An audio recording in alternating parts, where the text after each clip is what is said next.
Merhaba sevgili öğrenciler, yine sizinle devam ediyoruz. Fen bilgisi 2. sınıf için, ilköğretim okulu için fen bilgisi çalışacağız. Şimdi devam ediyoruz. 3. bölümden 2. dersimiz alacağız. 2. dersimiz nedir? İnsanın bitki ve hayvanlara ihtiyacı nedir? İnsanın bitki ve hayvanlara ihtiyacı nedir? Evet. İnsan bitkilere ihtiyacı vardır, hem hayvanlara ihtiyacı vardır günlükte hayatında. Çünkü bitkilere faydalanır, çeşitli yollarla, çeşitli şeylerle ürün yapılır. Mesela bitkilerden sonra bahsediyoruz, nasıl faydalanıyor, daha sonra hayvanlara nasıl faydalanır, tek tek açıklayacağız. İnsan yemek, giyim, barınma ihtiyaçlarını temin etmek için hem hayvanlara hem bitkilere ihtiyacı vardır. Ayrıca hayvanlar ve bitkiler insanların yaşadığı yerlere güzellik verir, güzellik katar, hem de güzel bir manzara görünür, hayatta verilir, hem de faydasıdır. İnsanlara faydası vardır, yardımcı oluyor. Önce insan bitkilere ihtiyacı vardır. Nasıl bitkilerden ürün elde eder, ihtiyaçlarını elde eder? İnsan barınma ve giymeye ihtiyacı duyar. İnsan bitkileri yemek olarak, yemek gibi mesela, ya da barınak olarak kullanılır. Ya da böyle bunlara ne diyorlar? Mesela eşyalar yapıyor, kendi ihtiyaçlarını elde etmek için bitkilerden. Mesela büyük ağaçlar vardır. Büyük ağaçlarda mesela ceviz ağacı gibi ne yapıyorlar? Dolap ya da kapı yapılırlar. Böyle. Ya da ağaçlardan ne yapıyorlar? Kağıt, kitap, kağıtlar yapıyorlar. Defter, kalem. Ama nasıl? Büyük ağaçlar kesilirler, parçalanırlar. Daha sonra fabrikaya götürüyorlar. Orada hepsi ince ince kesiyorlar. Sonra böyle kağıtlar yapılırlar. Bak insanlar nasıl bitkilere faydalandı. Bu kitaplar ya da bu masa, sıralar, tahtadan yapılmış eşyalar, bunlara ne diyorlar? Ürün. Bunlara diyorlar ürün. Ürün nedir? İnsanın başka eşyalardan imal ettiğidir. İnsanın başka eşyalardan imal ettiğidir. Yani her bir eşyaya olursa, mesela bu tahta gibi ya da bu kitap ya bu masa gibi ya dolap ağaçtan yapıldı. Bunlara hepsi diyorlar ne? Ürün. Ürün nedir? İnsanın başka eşyalardan imal ettiğidir. İnsanın başka eşyalardan imal ettiğidir. Burada örnekler vardır. Mesela bazı ağaçlar var, pamuk ağacı. Pamuktan ne yapıyorlar? Gömlek yapıyorlar. Elbiseler, çeşitli elbiseler yapıyorlar. Pamuk çiçeği vardır burada bu resimde. Bu bitkidir. Bu pamuk nedir? Bitki. Bitkidir. Evet, insan bu pamuklara faydalanırlar. Ürün yapıyorlar.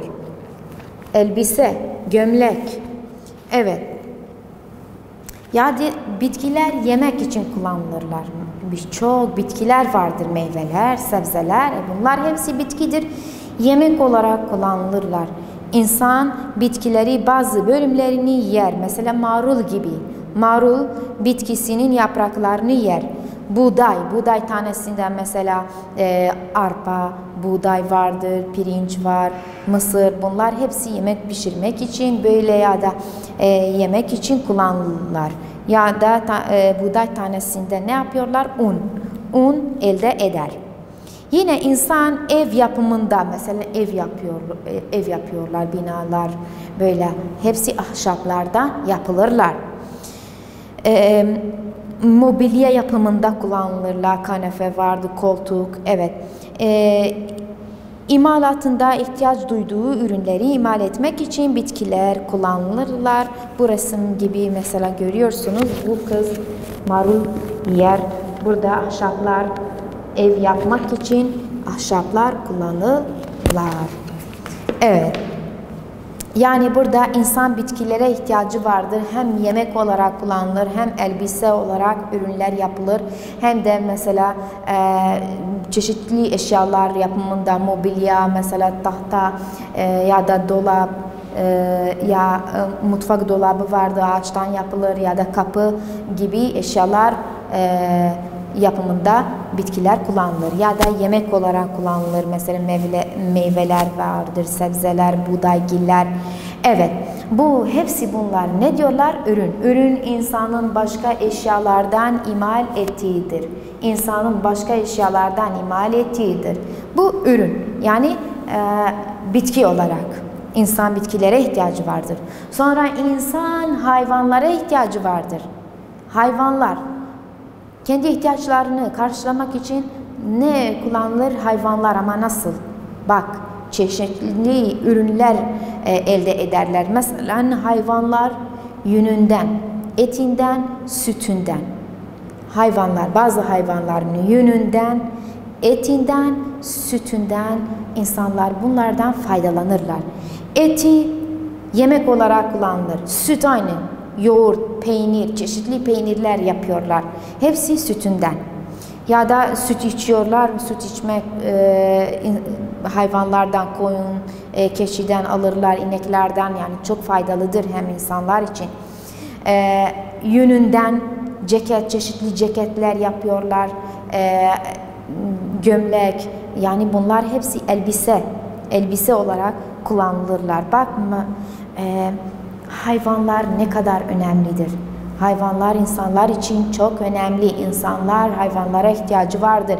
Hem etinden, hem yününden, hem derisinden faydalanırlar, sütünden. Evet, insan yemeği için hayvanlara ihtiyacı duyar. Çoğu insan inek, deve, koyun, tavuk, eti ve balıklar yerler. Balık. Bunlara ilaveten yumurta ve süt. Bak mesela tavuk ne yapıyor? Yumurta yapılır. Tavuğun etinden ve tüyünden yastık yapıyorlar ve hem de yumurta yemek olarak kullanıyorlar. Tavuk eti yemek olarak insan bu eti kullanıyorlar. İnsan giyim imalatında palto, ceket ve gömlek gibi elbiseler yapılırlar. Bakın bu resim gibi. Evet, nasıl koyunun yününden ne yapıyor? Hepsi soyuyor. Daha sonra fabrikaya götürüyorlar. Çeşitli elbiseler yapılırlar. Evet, bak burada hem bitkiler ve hem hayvanlar insan için çok önemlidir. Çeşitli ürünler yapıyorlar. Bitkilerden yemek olarak kullanılır veya başka eşyaların imal ettiğinden kullanılırlar. İnsandan hayvanlar nasıl ihtiyaçları nedir? Mesela etinden, sütünden ve derisinden faydalanırlar. Şimdi geliyoruz. Bu defa 3. bölüm açıklayacağız. 3. bölümümüz nedir? Hayvanların bazı adaptasyonu nelerdir? Hayvanların adaptasyonu vardır. Hayvanların adaptasyonu okuyacağız. Cilt ve renk. Hayvanların yaşadıkları çevrede korumalarını sağlayıp hareket ve tavırlarını kolaylaştırır. Cilt ve renk hayvanların hareketini veya kendisini nasıl koruyor, nasıl saklıyor diğer hayvanlarda. Bu hareketlere ne diyorlar? Adaptasyon. Hareket ve tavırlarını kolaylaştırır. Adaptasyon hayvanların hayatta kalmalarına yardımcı olur. Burada ben adaptasyonun tanımı yazdım. Adaptasyon her hayvanın hayatta kalmasını sağlar. Her hayvanın hayatta kalmasını sağlar. Nasıl? Renk yoluyla, renk veya hayvanın cildi, rengi, hareketi, böyle bunu diyorlar ne? Adaptasyon. Her hayvanın hayatta kalmasını sağlar. Şimdi ne yapıyoruz, ne okuyoruz? Hayvanın bazı adaptasyonları nedir? Gizlenme vardır. Gizlenme taşınma ve göç etmek vardır. Vücut kaplamaları. Önce gizlenme okuyacağız. Gizlenme nasıldır? Bazı hayvanlar kendisini yabancı hayvanlardan, yaban hayvanlarda kendisini korumak, saklamak için ne yapıyorlar? Kendisi gizliyorlar. Ama bu gizlenme nasıl oluyor? Mesela bazı hayvanlar çizgidir. Çizgi, zebra gibi. Bakın bir kaplan geliyor zebrayı avlamak için ama zebra hep kaçıyor, yürüyor. Sonra bu zebraların aralarında kendisini saklıyor, o bulunmaz. Evet, böyle zebralar hepsi çizgidir. Böyle kendisi saklıyorlar. Buna diyorlar ne? Gizlenme veya kutup ayısı, kutup tilkisi vardır.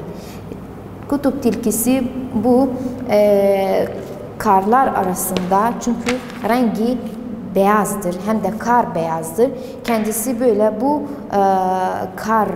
beyaz kar içinde saklıyor. Kendisi saklıyor, böyle kendisi koruyor. Evet, ya da mesela bazı balıklar vardır, su içinde, denizlerde, okyanuslarda yaşıyorlar ama çizgidir ya da uzundur. Mesela bitkiler arasında dalları gibi ya da yaprakları gibi kendisi saklıyor. Böyle kendisi koruyor. Buna diyorlar ne? Gizlenme. Burada gizlenme nedir? Gizlenme hayvanın bir çevredeki gizlenme yeteneğidir. Hayvanın bir çevredeki gizlenme yeteneğidir. Örnekler verdim. Evet. Ya da bazı kaplanlar vardır. Hepsi çizgidir. Mesela istiyor bir kaplan kendisi bu otlar arasında kendisi saklıyor. O da çizgidir, hem de otlar da böyle çizgidir, uzundur. Kendisi orada saklıyor, sakin, hatta ne yapsın? Gelsin bir ceylanı avlasın. Bir ceylan ya başka bir hayvanı avlasın. Böyle kendisi saklıyor, sonra çıkıyor hemen. Buna diyorlar gizlenme. Bazı hayvanın yününde olduğu lekenin sayesinde kendilerini gizlerler. Kaplanlar çizgi yününü yoluyla kendisi otlar içinde saklayabilir. Ama zebralar olan çizgilerle sayesinde diğer bir sürü içinde bulunması kolaylıkla belirlenir. Bakın saklanma nasıl oluyor? Bu kaplan gibi, bu zebralar gibi. Hepsi çizgidir. Evet. Buna ne diyorlar? Gizlenme. Gizlenme, tekrar söyleyeceğim. Gizlenme hayvanın bir çevredeki gizlenme yeteneğidir. Şimdi ikincisi taşınmak ve göç etmek. Bu defa taşınmak ve göç etmek, bu da başka bir adaptasyondur. Hayvanlar yiyecek aramak veya bir tehlikeden uzaklaşmak amacıyla bir yerden başka bir yere ne yapıyor? Göç ediyor. Mesela bir yerde soğuktur, yemek yoktu ya da su yoktu. Bazı hayvanlar ne yapıyorlar veya orada mesela tehlikeli hayvanlar vardır. Orada ayrılır, kaçıyor. Başka bir yerde göç ediyor. Bir yerden diğer bir yere taşınırlar. Kaçmak, yüzmek ve bunlara benzer ayrı yollar adaptasyon çeşitlerinden biridir.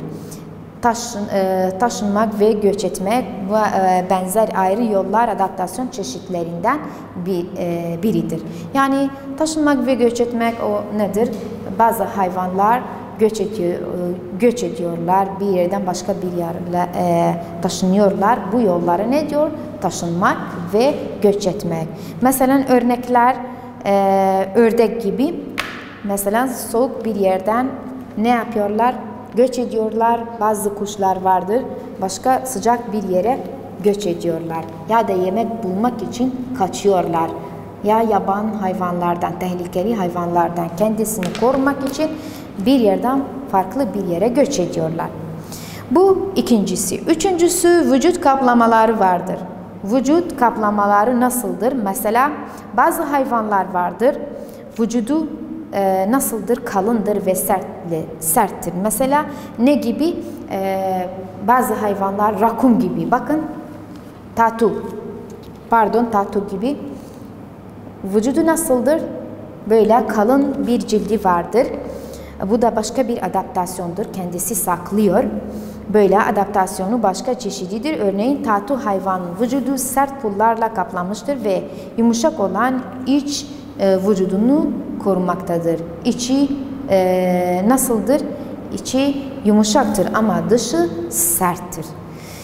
Ya da kaplumbağa gibi, o da dışı nasıldır? Serttir. Mesela bir tehlikeli hayvan gelirse o kendisi bu sert cilde saklıyor. Bu vücut kaplamaları başka bir yöntemdir. Başka bir adaptasyon. Yani burada 3 adaptasyonumuz vardır.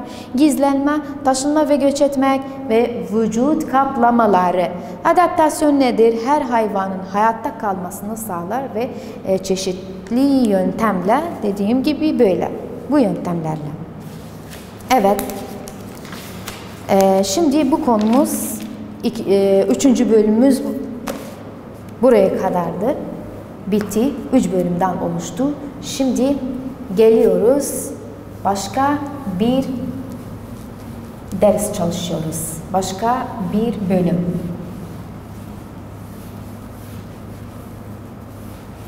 Bu defa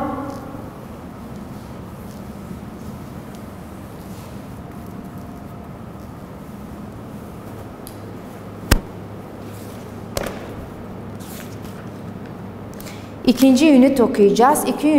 İkinci ünitte 1. bölüm. İkinci ünit bölüm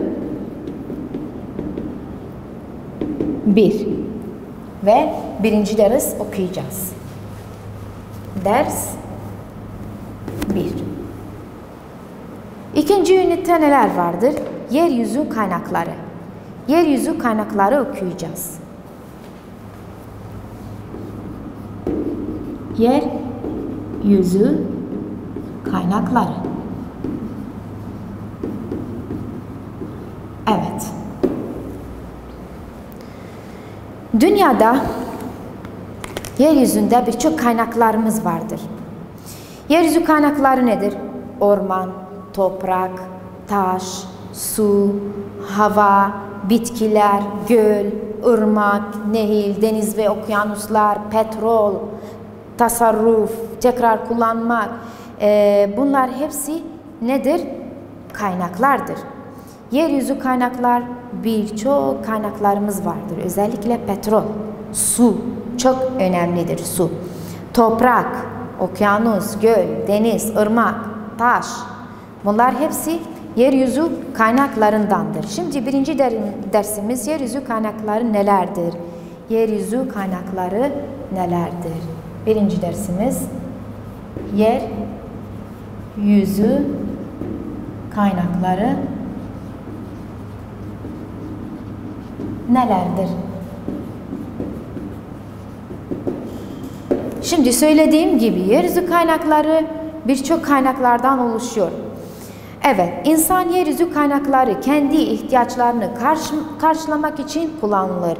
Bitki, hayvanlar, kara, su, hava. Şimdi örnekler yazıyorum. Bitki, hayvanlar, toprak, kara, su vesaire. Çok kaynaklarımız vardır. Evet, bunlar hepsini insanlar kendi ihtiyaçlarını karşılamak için kaynaklara ihtiyacı vardır. Evet, bunu hiç unutmayın. Hangi kaynaklar nelerdir? Bitki, hayvanlar, toprak, kara, su,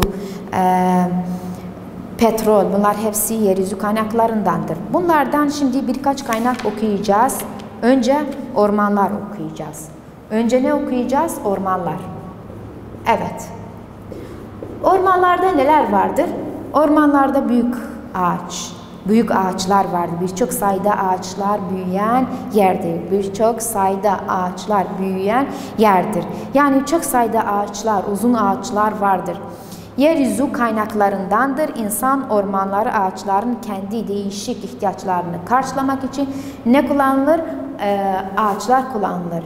Yani ormanlarda birçok ağaçlar kesilirler ve orada fabrikaya götürürler. Çeşitli ürünler yapılırlar. Evet, insan ağaçları, ahşapları mobilya üretmek için kullanılır ve bazı ağaçlar yemeğe uygun meyve vermektedir. Mesela ceviz gibi. Ceviz gibi, bakın burada vardır. Bu meyve olarak, yemek olarak kullanılırlar. Hem de sandalye vardı. Ceviz ağacından sandalye yapılırlar. Mobilya yapılırlar. Çeşitli ürünler yapılırlar. Bu ormanlar. Daha sonra başka bir kaynak toprak. Toprak nedir? Hangi şeylerden oluşur? Çok küçük parça kayalardan oluşur. Çok küçük parça kayalardan oluşur. Evet. Çok küçük parça kayalardan oluşur.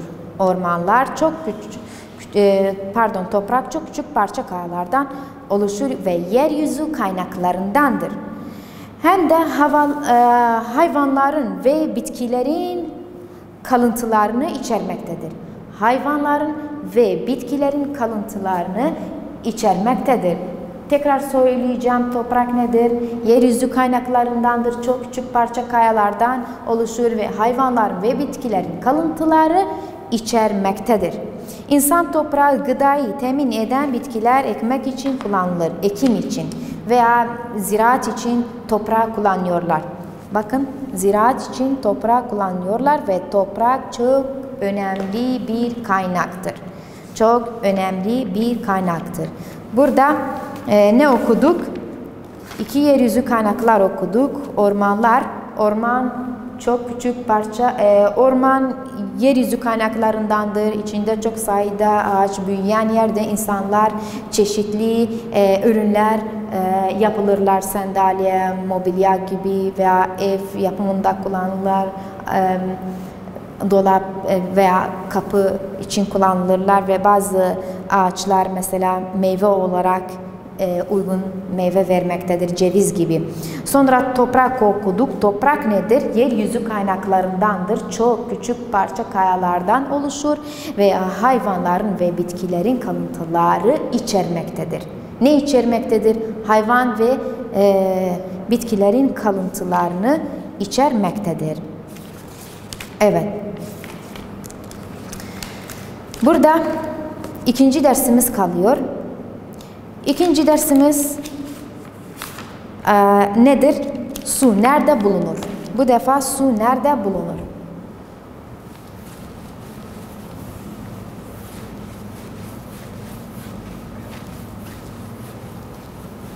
Ders 2. Su nerede bulunur? Su birçok yerde bulunur ve en önemli kaynaklarındandır. Çok önemli. Su yeryüzü kaynaklarındandır. Her yerde bulunur. Su birçok yerde bulunur. Okyanuslarda ve denizlerde hem de ırmaklarda, göllerde, su birikintiler, nehirler hepsi nedir? Sudur. Bak bu resim gibi sayfa 69 Kürdistan'ın Büyük Zab suyundaki Geli Alibak şelalesi gibi. Bak su vardır. Yeryüzü kaynaklarındandır. Su nedir? Çok önemlidir. İnsanlar için hem bitki hem hayvan. Bütün canlılar için su çok önemli bir kaynaktır. Yeryüzü kaynaklarındandır. Birçok yerde bulunur. Şimdi mesela nerede bulunur? Okyanus. Okyanustan bulunur.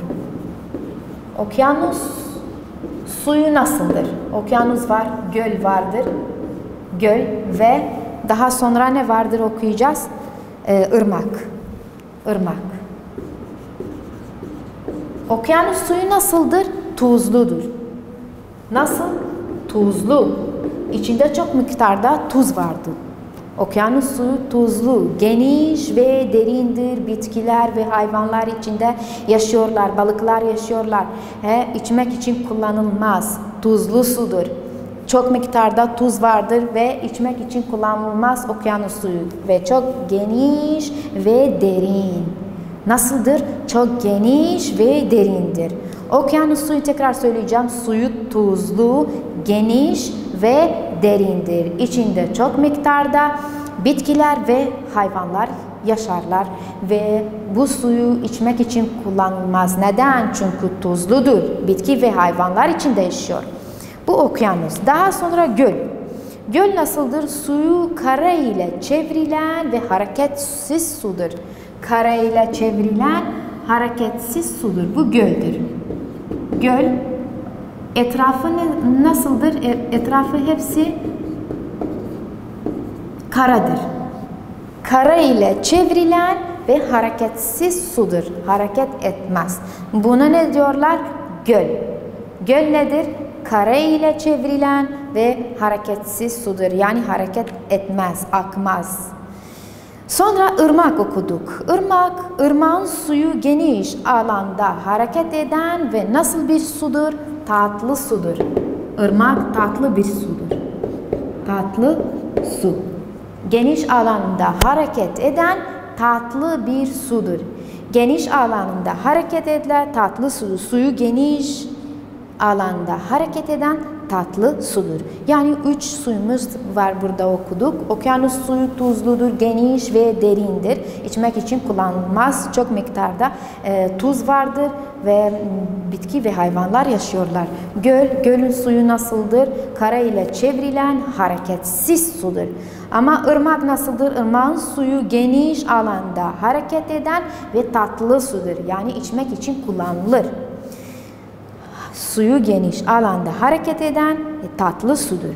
Şimdi ne okuyacağız? İnsan suyu nasıl kullanılır? İnsan suyu içmek için kullanılır, temizlemek için, bulaşık yıkamak, giysileri temizlemek için ne kullanıyor? Su. Yani su çok önemlidir hayatımızda.